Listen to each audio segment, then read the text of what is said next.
All right guys, so what I'm doing is I'm using a 000 guard, and I gave myself a little bit of a head start, so I'm going to talk to you and instruct while I'm actually working.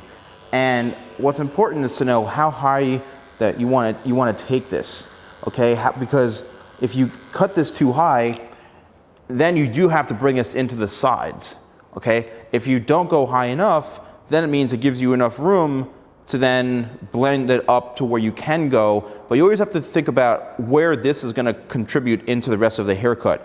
And a lot of times the proper fades and the proper clipper work, you're basically aligning this up to where the sides are so that it comes down and it's well balanced. So what I'm going to do is I'm going to continue and I'm using the comb kind of like as a guide where I'm pushing the hair into the clipper blade, and I'm consistently visualizing where this is going to end up as far as the lengths go. And I don't want to take this too much higher because it is relatively short, and some guys might feel a little uncomfortable with their hair this short, say going up way up to here. So I'm keeping this on a little bit on the, I'd say the lower part of the back of the head.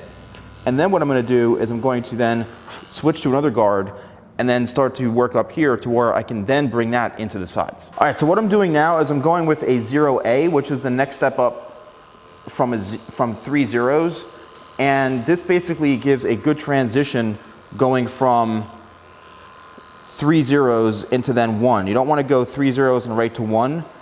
This is the proper way to do it because that's what these blades are made for, and also it really helps in the assistance when it comes to really properly fading and getting a good blend and a good taper going this short.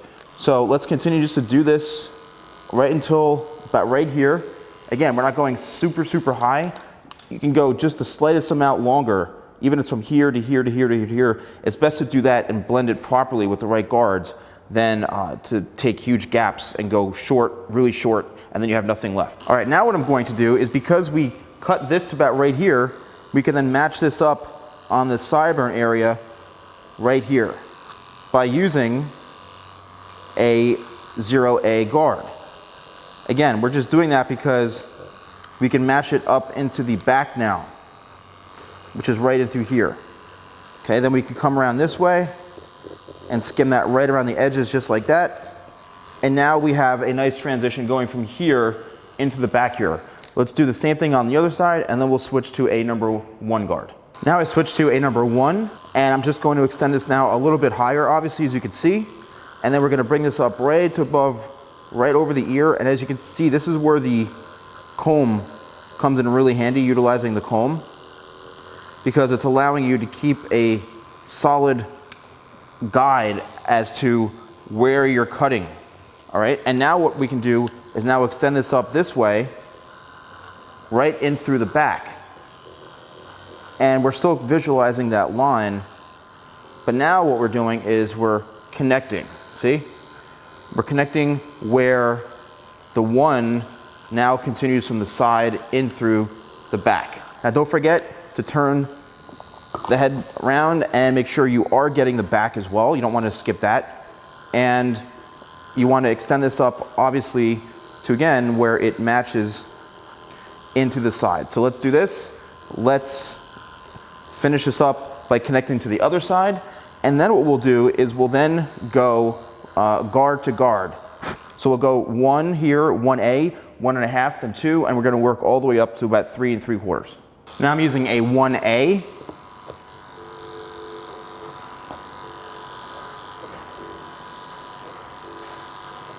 Now I'm using a 1.5, and as you can see, I'm just following up the side of the head and also the back, and we're just literally changing guard after guard and working up step by step. Now I'm using a number 2 guard.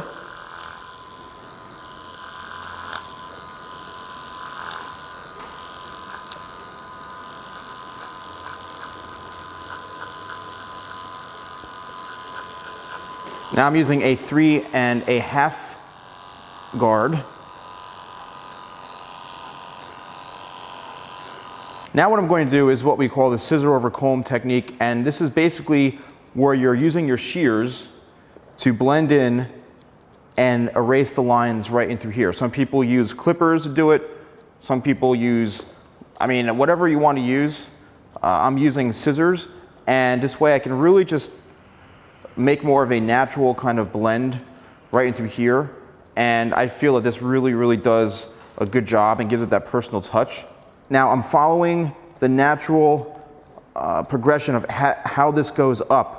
I'm not rounding it off and following the head because I'd be cutting off way too much hair. What I'm doing is I'm naturally just working upwards, straight up like this, which is going to leave me a little bit of room right in through the corners to blend it.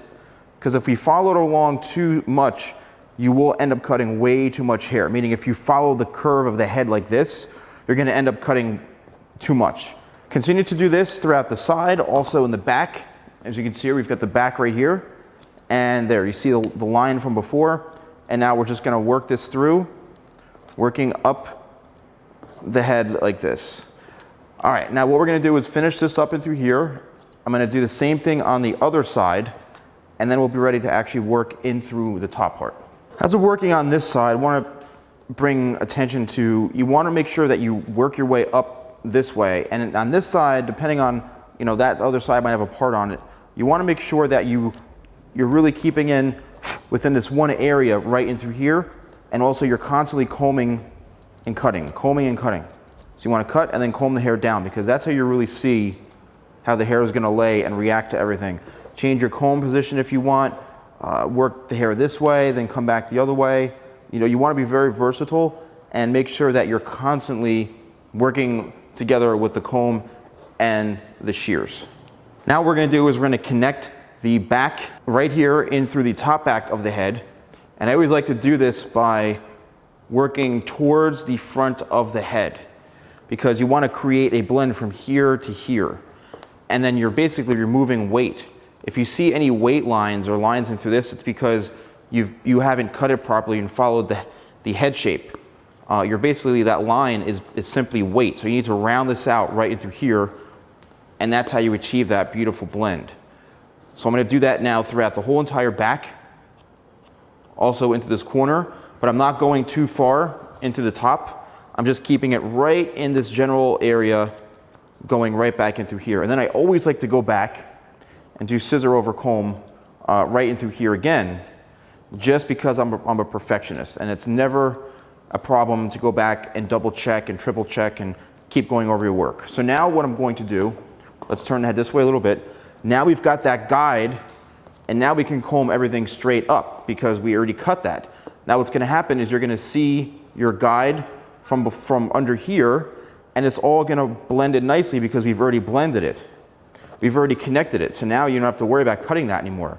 So we're holding section straight up this way, and we're going to continue to work in the middle panel of the head. Okay, right down into the middle here. And we're going to work to the very front. As you can see now, we're working towards the front, and we're getting closer to the very front. Now, depending on what you want to do, if you want to leave this a little bit longer, it's up to you. The longer you want to leave it, then the further you pull it back to you, which is over directing.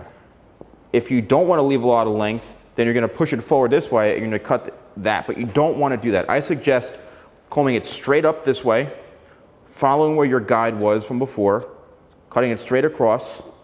This way you can always go back in and cut more off if you need to. Plus, a lot of the trends right now, it's leaving it a little bit longer right into the front here, just like this.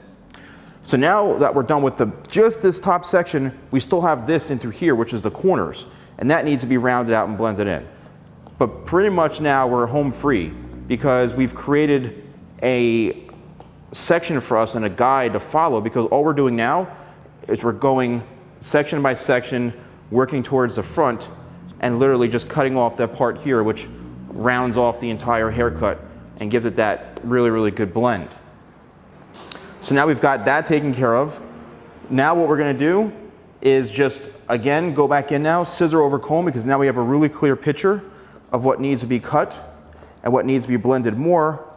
And then now we're just simply working our way up the head shape to blend this all in. Okay?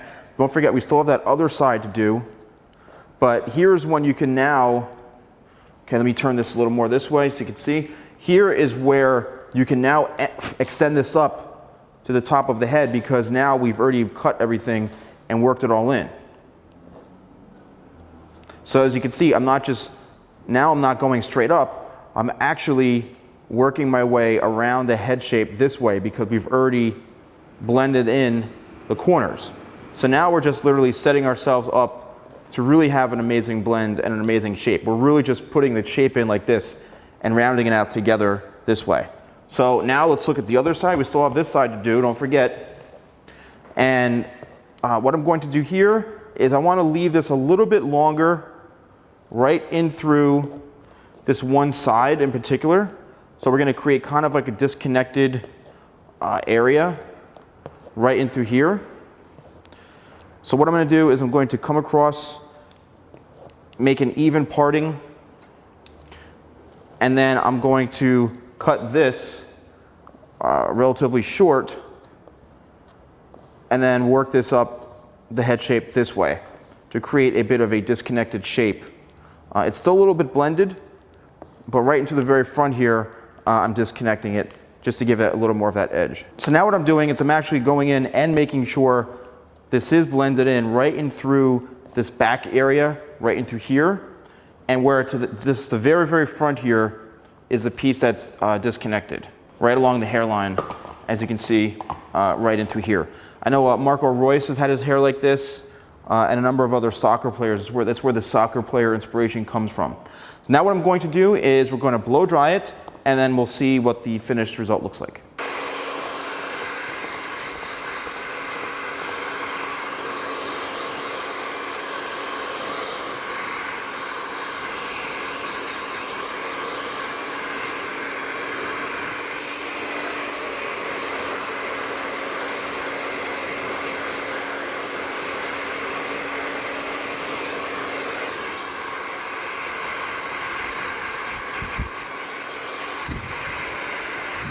Okay, so this is with no product whatsoever. I just want to show you how this looks. So as you can see, again, this was the disconnected part right in through here, but everything else is blended in, going in through that side. And now also this side and through here, let's spin this around this way. As you can see, it's all blended in. And there we have it. So now let's use a little product and give this a little bit more shape to it and texture. Now I'm taking some product and I'm going to work this through. The product information is in the description below, and also where to purchase and a discount code. So if you want to know what I'm using, make sure you read in the description. All right, now I'm working this product through here. Again, I'm molding it into the shape. Now here I want to work this a little bit forward into the back here. And then the front, obviously, because it's got that volume, I want to work it over and give it that volume right into the front here. Now I'm just going to spike this up a little bit throughout the top here, really get the product in nicely, give it a little bit of texture on top, and then work this in right in through here, completely disconnect this right here, and then give it a nice little volume right through here. And there we have the finished result.